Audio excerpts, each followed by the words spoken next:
Hey, we're in Máncora, Peru right now. It's the northern coast of Peru.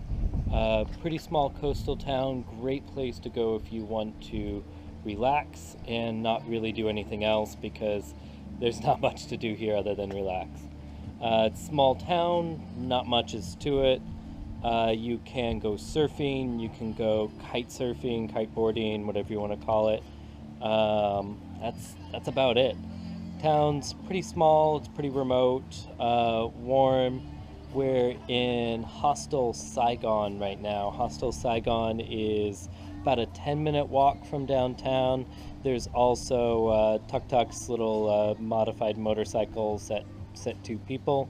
It's 3 soles to get to downtown or back. They'll try to charge you 4 or 5, but you don't really need to pay any more than 3.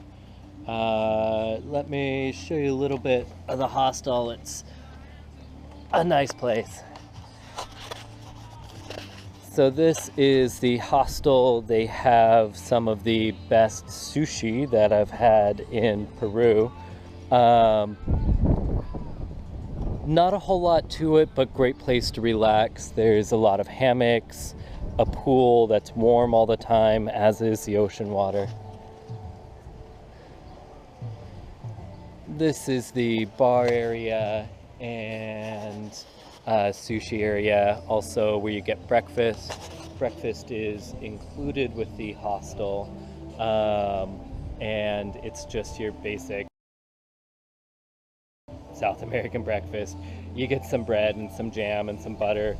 You can pay 1 soles per egg if you want eggs as well.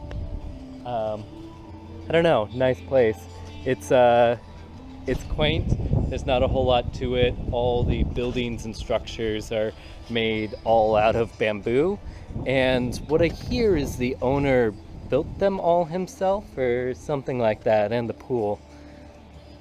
So this is the inside of our room, and from everything I see, most all the rooms are the same. Really basic structures, but you don't really need anything else here. Temperature is hot mostly all day, all night. No AC, fan only. It's not bad for us. I didn't really have any issues. It's a pinch on the warm side, but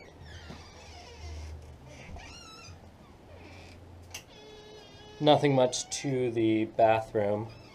But you know, it's a bathroom that's attached, which is nice. I don't like sharing a bathroom, but that's just me being a little picky and whiny. I like the basicness of most of the structures here in Máncora. You don't really need a lot. You can see lights coming through the ceiling, and it's just a basic bamboo structure with a bamboo roof. Not much to it, but you don't really need a lot here. Consistent temperatures, sunny days all year long. One thing on a security end, don't like the screen doors, the screen window, I should say. They'll just pop right out.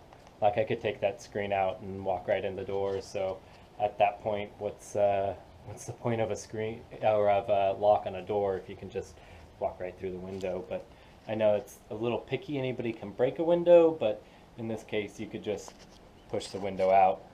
Little security flaw as far as I'm concerned, but not bad past that. So a few common sense things that should come with all travel in South America. Just be very careful if you're planning on going out at night, and preferably don't go out at night. This hostel is great because they have a full bar. I wouldn't call it a party hostel, but they do have music and TV and stuff going on a little bit later in the evening. It's definitely an entertaining place to be if you don't want to go out at night. The main reason I mention it, we went with some girls down to beach to watch the sunset. Beautiful sunset from the beach, and the beach is 2 blocks away from the hostel.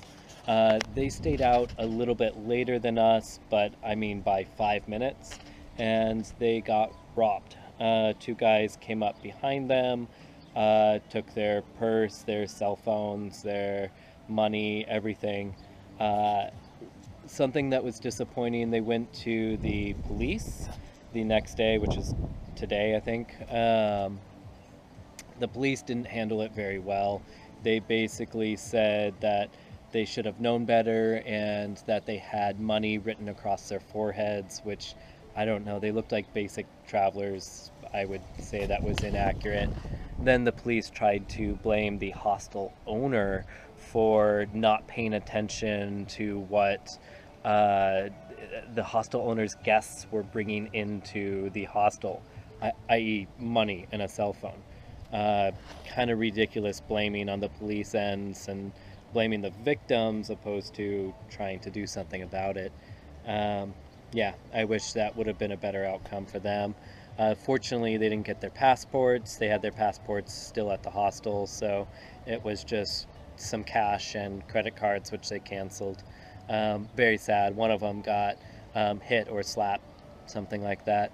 Yeah, a little bit sad, but just a note, pay attention to where you are. If there's not a lot of people around, or even if there is, try not to go out at night. It's, I know, common sense, but a lot of people don't listen to it even when they know better themselves.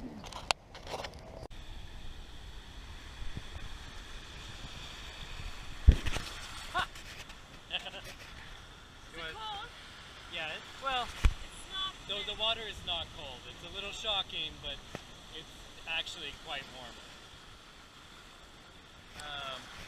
So hi.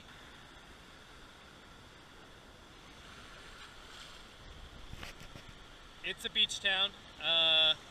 Strange, most of the houses are literally just made out of bamboo.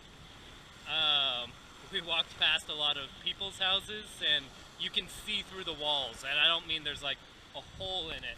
I mean, like, you can literally see through the walls.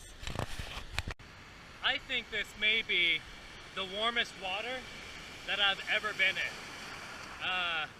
Mai says she thinks that Hawaii might be a little bit warmer. I don't know. This is pretty bathtub kind of warm water. It's really nice. And look at those waves. So this is probably one of the sadder things about beaches. People tend to throw a lot of garbage in the ocean, and I don't know, a lot of this looks like it was locals throwing garbage and stuff in the ocean. I don't want to be a Debbie Downer, but I want to keep things real and, not show all the most beautiful things in the world, but, some of the sad things too.